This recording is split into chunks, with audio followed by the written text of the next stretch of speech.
Magandang hapon sa ating lahat. Welcome back sa Maharlika League Japan at kasama natin ngayon si Reggie Sagarino. siya po ang ating best player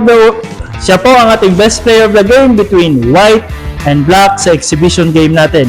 Sir, kumusta po yung laro? Medyo pagod din sir, pero at least yung pagod na ano din ang panalo. Ano po ang naging preparasyon ninyo bago po kayo pumunta dito sa ating liga ngayon? Ano lang sir, yung practice sa team tapos para maka-teamwork para manalo. At ano naman po ang naging game plan ninyo sa laro na exhibition game?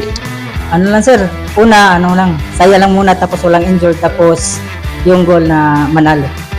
Ayun, maraming salamat. Congratulations sa iyo, sir. Maraming salamat. Congratulations sa iyo, sir. Shoutout po.